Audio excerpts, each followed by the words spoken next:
A millionaire single dad had tested 25 women in 18 months. 25 dates where he pretended his card declined, where he wore clothes from Goodwill, where he drove a car that barely started. After his ex-wife divorced him and took half his fortune, Theodore Colton made a vow. He would never again be loved for his money. So he faked being broke on every single date. 25 women failed. Some made excuses before the appetizers arrived. Others ghosted him after one dinner. One woman actually laughed in his face when he said he couldn't afford dessert. Then he met Hazel Hernandez, a waitress working double shifts just to keep her little brother alive. A woman who had every reason to walk away from a man with empty pockets. But when Theodore's card declined at their first dinner, Hazel didn't flinch. She pulled out her tip money, still warm from her apron, and paid the bill without hesitation. 3 dates later, she was still there. Theodore was worth $43 million. He owned a tech empire. His penthouse had a view most people only saw in magazines, and Hazel had no idea. Tonight was the final test. If she passed, he would tell her everything. If she failed, he would walk away like he always did. But sitting across from her now, watching her smile despite the exhaustion carved into her face, Theodore realized something that terrified him.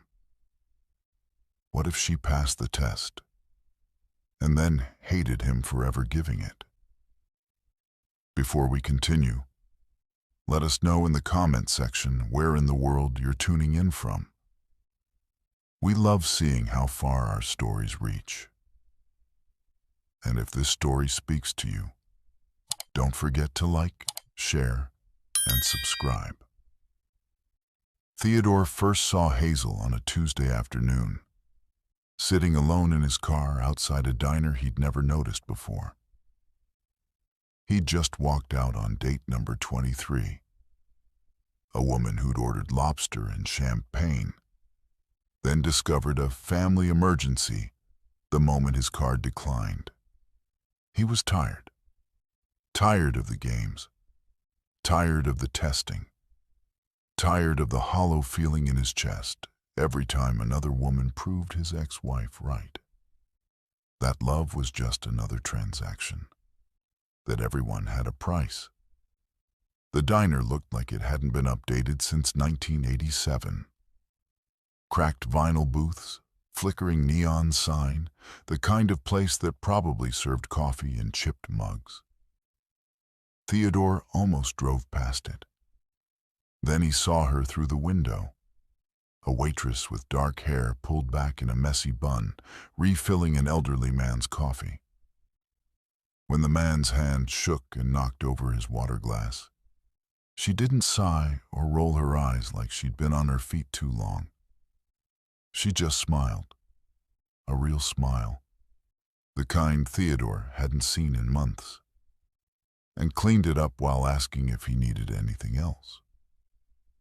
Something about that moment stopped him. Theodore parked his car and went inside. He came back the next day, and the day after that. Each time, he watched her move through the diner with that same patient kindness, even when customers were rude, even when she was clearly exhausted. On his 4th visit, she finally approached his table with the coffee pot. "You keep ordering black coffee and sitting here for 2 hours," Hazel said, a hint of amusement in her tired eyes.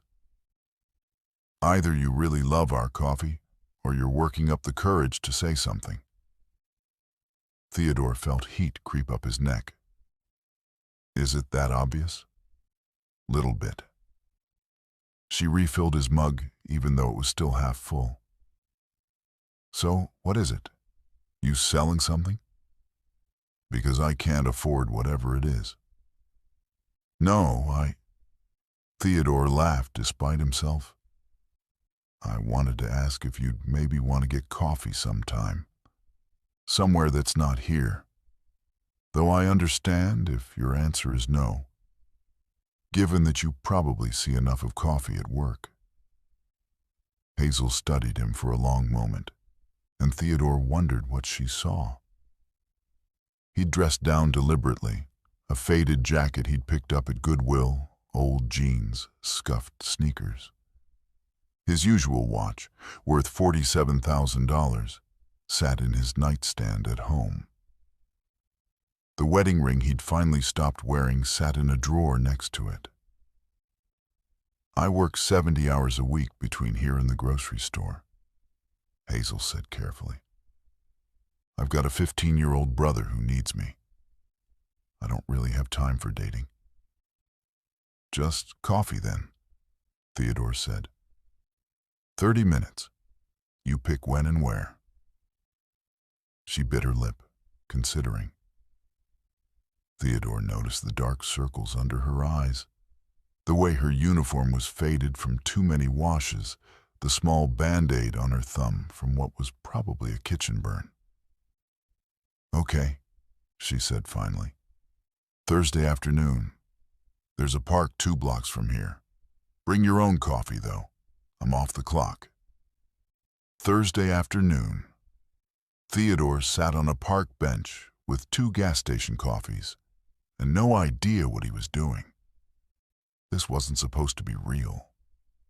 This was supposed to be another test, another way to prove what he already knew about people.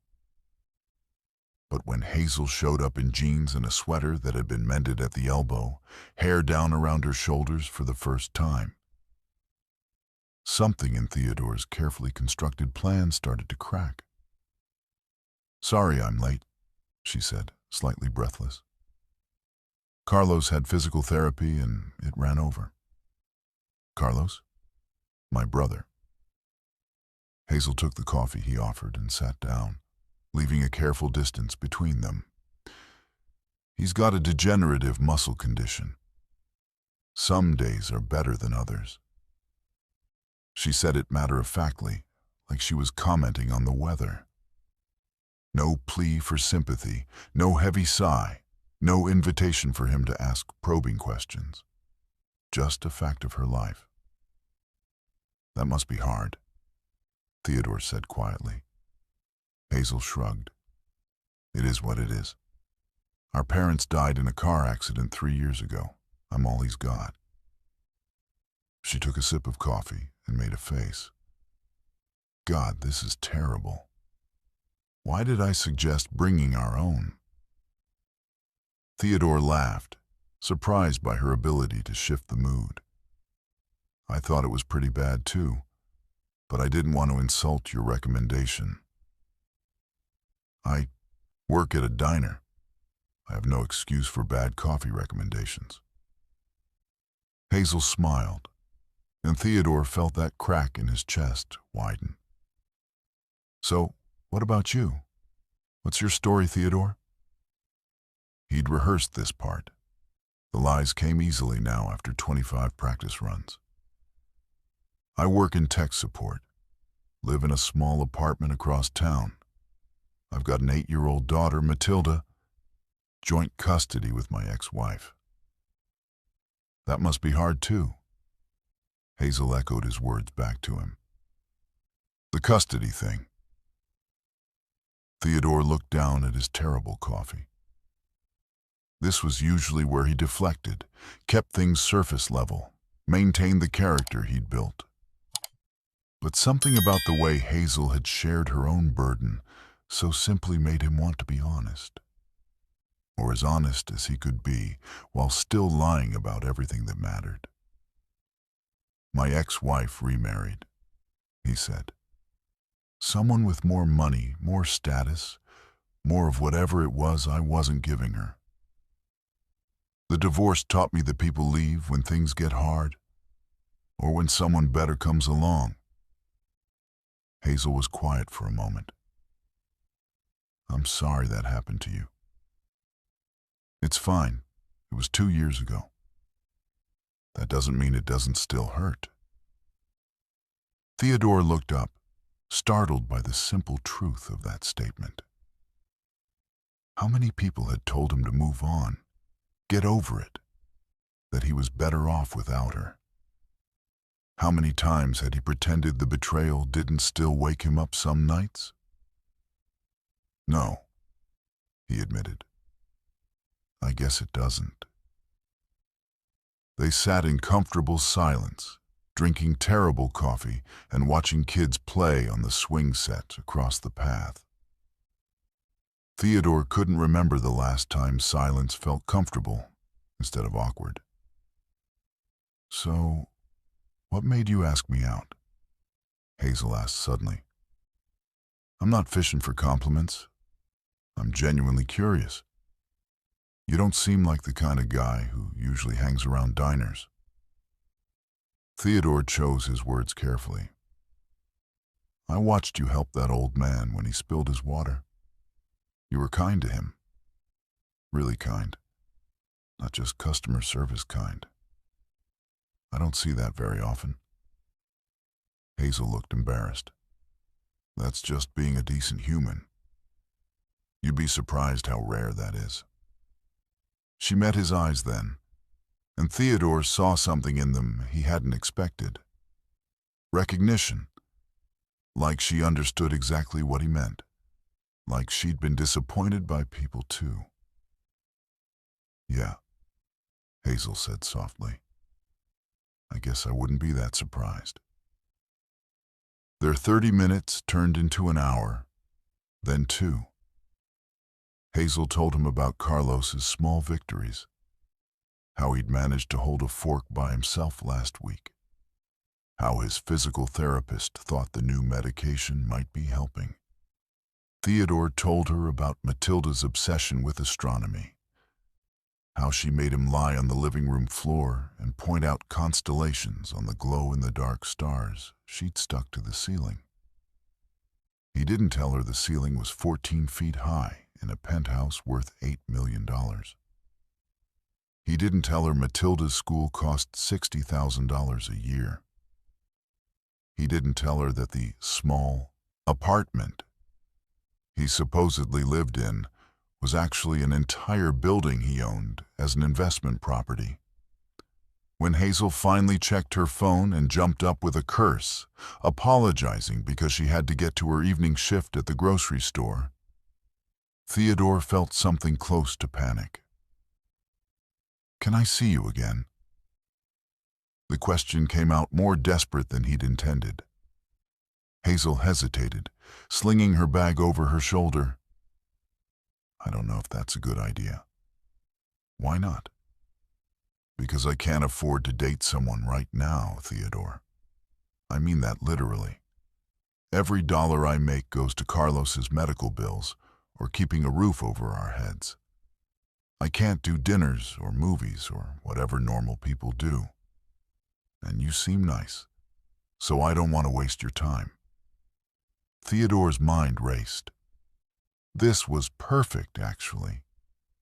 She just handed him the exact setup he needed. A woman who couldn't afford anything, who wouldn't expect him to spend money, who would be the ultimate test of whether someone could love him without wealth. But the words that came out of his mouth surprised him. What if we just do this? Parks, bad coffee, talking. I'm not exactly rolling in money either. Hazel studied his face, searching for something. Theodore held his breath. Okay, she said finally. Yeah, let's do this again. As Theodore watched her walk away toward her second job of the day, he told himself this was still just a test. He almost believed it. Their second date happened on a Sunday evening at a small Italian restaurant Theodore had chosen specifically for this moment. Not expensive, but nice enough that the bill would matter to someone living paycheck to paycheck. Nice enough to make the test count. Hazel showed up 10 minutes late, slightly breathless and apologetic. Sorry, Carlos had a bad day. Took longer to get him settled than I thought. Is he okay? Theodore asked, and was surprised to find he actually wanted to know. Yeah, just one of those days where his muscles don't cooperate. He gets frustrated. She slid into the booth across from him, tucking a strand of hair behind her ear. She changed out of her work uniform into a simple blue dress that looked like it had been thrifted. But his nurse is with him now, so we're good. They ordered. Hazel chose the cheapest pasta on the menu despite Theodore's encouragement to get whatever she wanted, and fell into easy conversation. She told him about a customer who'd left a $50 tip that morning, how she'd almost cried in the walk-in freezer because it meant she could buy Carlos the science textbook he'd been wanting. Theodore's chest tightened. He could have bought 1,000 textbooks without blinking. Instead, he nodded and said, "That's amazing. He's lucky to have you." When the check came, Theodore executed his plan. He pulled out his wallet, made a show of checking inside, then let his face fall into practiced embarrassment. "Oh no." He patted his pockets, checking his jacket. "I thought I grabbed my debit card this morning, but I must have left it at home. I'm so sorry, Hey, it's okay." Hazel was already reaching for her purse. "Happens to me at least once a week. I've got it." Theodore watched her pull out 2 20s, probably tip money from the diner, and hand them to the waitress. No hesitation, no disappointment flickering across her face, no sudden need to leave early. She just smiled at him like it didn't matter at all. "I'll pay you back," Theodore said, hating himself a little. "Don't worry about it. You can get the next one." Hazel stood, gathering her coat. "I should get going anyway. Early shift tomorrow." As Theodore drove home that night to his penthouse, with its floor-to-ceiling windows, and his daughter asleep in her bedroom that was bigger than most studio apartments, he told himself he felt triumphant. Hazel had passed another test. So why did he feel sick? Their third date was a walk through the city, because Theodore's car had broken down. Another lie, another test. His actual car, a Tesla Model S, sat in his private parking garage while he drove the beat-up Honda Civic he'd bought specifically for this charade. "I don't mind walking," Hazel said when he apologized for the third time. "I walk everywhere anyway. Gas is expensive, and the bus system here is actually pretty good." They walked for 2 hours, weaving through streets as the sun set and the city lights flickered on. Hazel told him about her parents, how her mom used to sing while cooking dinner, how her dad would read Carlos bedtime stories in different character voices. "I tried to do the voices like he did," Hazel said quietly, "but I'm terrible at it. Carlos laughs anyway, which I think is more out of pity than anything else." Theodore found himself telling her things he hadn't told anyone, about how Matilda had nightmares after the divorce, how she'd asked him if Mommy left because she didn't love her anymore, about the guilt that ate at him every time he worked late, every time he missed a school event, every time he felt like he was failing at the one thing that truly mattered. "You're not failing," Hazel said firmly. They'd stopped walking, standing under a streetlight on an empty corner. "Matilda's loved. That's what matters. Trust me. As someone who's raising a kid, it's not about being perfect. It's about showing up. You show up for Carlos every single day, and you show up for Matilda. Hazel held his gaze. Stop being so hard on yourself. Something shifted in that moment. Theodore felt the carefully constructed walls he'd built start to crumble, and it terrified him. This was supposed to be a test, a way to prove that people were predictable, that everyone had a breaking point, that his ex-wife had been right about human nature. But Hazel kept not breaking. Their fourth date was coffee at the park again. Their fifth was a free outdoor concert where they sat on the grass, and Hazel fell asleep on his shoulder during the second half. Theodore sat, perfectly still for 45 minutes, afraid to move and wake her, thinking about how she worked 70 hours a week and probably hadn't had an uninterrupted night's sleep in years. By their sixth date, Theodore was in trouble, and he knew it. They were at a street fair, walking past booths selling handmade jewelry and overpriced lemonade. Matilda had begged to come along. She'd been asking about Daddy's friend for weeks, and Theodore had reluctantly agreed after getting Hazel's permission. Watching Matilda and Hazel together made Theodore's throat tight. Hazel didn't talk down to her or do that weird adult voice people used with kids. She just talked to Matilda like a person, asking about her favorite planets and listening intently to an 8-year-old's rambling explanation of black holes. "Can Hazel come to my school play?" Matilda asked as they shared a funnel cake. "Please, Daddy. She said she likes theater." Theodore looked at Hazel, expecting her to make an excuse. Instead, she smiled. "When is it?" "Next Thursday at 7. I work until 6, but I can make it work." Hazel caught Theodore's eye. "If that's okay with you." It wasn't okay. It was the opposite of okay. Because Theodore was falling for someone he was actively lying to. And every day the lie got bigger and harder to maintain, and he had no idea how to stop it without losing everything. "Yeah," he said, "that would be great." That night, after dropping Matilda off at his ex-wife's house and driving home alone, Theodore stood in his penthouse living room and looked at the life he'd built. The furniture that cost more than most people made in a year. The art on the walls. The view of the city stretching out below him like a kingdom he'd conquered. None of it meant anything. He thought about Hazel in her small apartment with the mended sweater and the tip money carefully saved for her brother's textbook.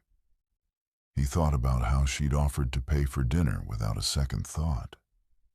How she'd fallen asleep on his shoulder because she trusted him. How she'd talked to Matilda like she mattered. Theodore pulled out his phone and stared at his assistant's number. One call. That's all it would take. He could have a background check on Hazel within hours. Could verify every story she told him. Could confirm she was who she said she was. Could prove this was all real. His finger hovered over the call button. He put the phone down. Because if he checked, if he verified, if he turned this into just another transaction, then he was no better than his ex-wife. No better than all the people who taught him that love was just another thing you could buy or sell or negotiate. Hazel showed up to Matilda's play on Thursday, wearing the same blue dress from their second date. She'd clearly come straight from work, her hair still up in its Waitress bun, and she'd brought Carlos with her in his wheelchair. Theodore's heart stopped when he saw them in the audience. He'd told himself this was still controlled, still a test he could walk away from. But Carlos was here. Hazel had brought her brother, the person she was sacrificing everything for, to meet Theodore's daughter. That meant something. That meant she was letting him into her real life, the parts that mattered. After the play, Matilda insisted they all go for ice cream. Theodore's mind raced as he calculated the cost for 5 people, wondering if he should forget his wallet again or if that would be pushing too far. "My treat," Hazel said before he could speak. "Matilda was amazing tonight. We're celebrating." "Hazel, you don't have to." "I want to." She was already heading toward the ice cream shop, pushing Carlos's wheelchair with one hand and holding Matilda's hand with the other. "Besides, I actually got a raise this week. 25 cents an hour, but still, big money." She said it like a joke, but Theodore heard the pride underneath. 25 cents an hour mattered when you were counting every dollar. They sat outside the ice cream shop, the 5 of them crowded around a small table. Matilda and Carlos were deep in conversation about some video game. Theodore's ex-wife, Jennifer, was checking her phone with barely concealed impatience. And Theodore sat there watching Hazel lick chocolate ice cream off her thumb, laughing at something Carlos said, looking more beautiful than any woman he'd ever seen in a designer dress. "She's really great with kids," Jennifer said quietly, nodding toward Hazel. "Where'd you find her?" "A diner," Theodore said. "Well, she's good for Matilda, I can tell." Jennifer stood, gathering her purse. "Come on, sweetie. We need to get going." After they left, it was just Theodore, Hazel, and Carlos. The night had turned cool, and Hazel shivered slightly in her thin jacket. "Here." Theodore started to take off his coat. "I'm fine," Hazel protested, but he draped it over her shoulders anyway. Carlos grinned. "You guys are cute. It's disgusting." "Carlos." Hazel's face flushed. "What? It's true." Carlos looked at Theodore with the brutal honesty only teenagers possessed. "You make my sister smile. She doesn't smile enough. So thanks, I guess." Theodore felt something crack completely open in his chest. Not the careful crack he'd felt before, the one he could still control. This was a full break, messy and irreparable. "Carlos, you're embarrassing me," Hazel muttered. "Good. You embarrass me all the time." Carlos wheeled himself a few feet away, giving them space. "I'm gonna look at that bookstore window. Come get me when you're done being gross." Hazel laughed, shaking her head. Then she looked at Theodore, and her smile softened into something more serious. "Thank you for tonight. For including Carlos. Most guys I've dated, back when I had time to date, they didn't want to deal with a brother in a wheelchair." "Most guys are idiots," Theodore said. "Yeah." Hazel moved closer, close enough that Theodore could smell her shampoo, something simple and clean, probably from the dollar store. "You're not like most guys, are you?" Theodore thought about his penthouse, his company, his bank account, the elaborate lie he'd constructed around himself. "No," he said quietly. "I'm really not."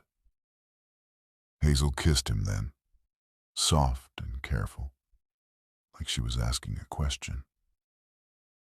Theodore kissed her back, tasting chocolate ice cream and knowing with absolute certainty that he was about to destroy the best thing that had happened to him in years. Because he couldn't keep lying to her. Not anymore. Not when she looked at him like he was worth something beyond his bank account, worth something real and true. But he couldn't tell her the truth either.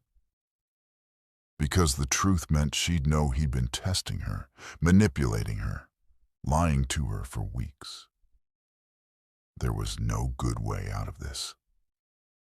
As Theodore drove home that night, he made a decision. Tomorrow, he would tell Hazel everything. He would confess, apologize, and accept whatever happened next. Even if it meant losing her, especially if it meant losing her. Because that's what you did when you actually loved someone. You told the truth, even when it cost you everything. Theodore didn't sleep that night. He sat in his home office, staring at his phone, rehearsing the words he'd say to Hazel. Every version sounded worse than the last. I'm sorry, but I've been lying to you. I'm actually a millionaire. Remember how I pretended to forget my wallet? That was a test. Everything you thought you knew about me is fake. By morning, he drafted and deleted 17 text messages asking her to meet him. Finally, he just called.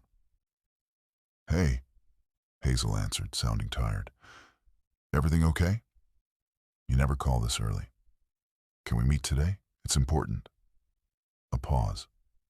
Theodore, you're scaring me. What's going on?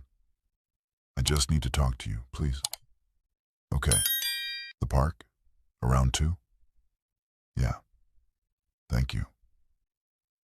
After he hung up, Theodore sat in the silence of his penthouse and wondered if this would be the last time she'd agree to see him. At 1:30, Theodore was already at the park, sitting on their usual bench. He'd changed clothes 3 times, finally settling on the same worn jacket and jeans he always wore around her. It felt wrong now, like a costume he couldn't wait to take off. Hazel arrived exactly at 2, and Theodore's heart seized at the sight of her. She was wearing her work uniform, clearly coming from a morning shift. Her hair was falling out of its bun, and she had that exhausted look he'd come to recognize. But she smiled when she saw him, that genuine smile that made him feel like the worst person alive. Okay, you've got me worried, Hazel said, sitting down beside him. What's so important? Theodore took a breath. Just say it. Just tell her. I haven't been honest with you. Hazel's smile faded. What do you mean? I mean, Theodore forced himself to look at her. I'm not who you think I am. I don't work in tech support. I own a tech company, a successful one. And I don't live in a small apartment. I have a penthouse downtown. And my car didn't break down, and I didn't forget my wallet, and I'm not struggling financially. Hazel stared at him, her expression unreadable. I don't understand. I'm a millionaire, Hazel. I have been this whole time. Everything I told you about my finances was a lie. The silence stretched between them like broken glass. Theodore watched emotions flicker across Hazel's face, confusion, then disbelief, then something that looked like hurt. Why? Her voice came out small. Why would you lie about that? Because I wanted to know if someone could love me for who I am, not what I have. The words tumbled out faster now. My ex-wife cheated on me with my business partner. She left me for someone with more money, more connections. The divorce taught me that people only care about what you can give them. So I started testing women, pretending to be broke on dates, seeing who would stay. Testing. Hazel repeated the word like it was foreign. You were testing me? Yes. No, I mean... Theodore ran his hand through his hair. At first, yes. But then it became real. You became real. And I didn't know how to stop lying without losing you. Hazel stood up abruptly. I need to think. Hazel, please. No. She held up her hand, and Theodore saw it was shaking. You let me pay for dinner, with my tip money. Money I needed for Carlos's medication. You watched me worry about whether I could afford gas, whether I could take an afternoon off work. And the whole time, you were, what? Taking notes? Seeing if the poor girl would pass your test? It wasn't like that. Then what was it like, Theodore? Hazel's voice cracked. Because from where I'm standing, it looks like you played games with someone who didn't have the luxury of playing games back. Theodore felt panic rising in his chest. I know I messed up. I know I should have told you sooner. But everything else was real. The way I feel about you, the way I feel about Carlos, the conversations we had, that was all real. How am I supposed to know what's real? Hazel wrapped her arms around herself. You lied about everything. For all I know, you lied about having feelings too. I didn't. I swear I didn't. I don't know if I can believe you. Hazel's eyes were filling with tears, and Theodore had never hated himself more. I thought you understood me. I thought you knew what it was like to struggle, to worry about money, to feel like you're barely keeping your head above water. But you were just pretending. You were a tourist in my life. That's not fair. Fair? Hazel laughed, but there was no humor in it. You want to talk about fair? I work 70 hours a week to keep my brother alive. I haven't bought myself new clothes in 2 years. I ate cereal for dinner last week because I had to choose between feeding myself and paying for Carlos's physical therapy. And you were playing dress-up in Goodwill clothes and watching me, like I was some kind of social experiment. Hazel, I need to go. She was already walking away, moving fast. I need to think.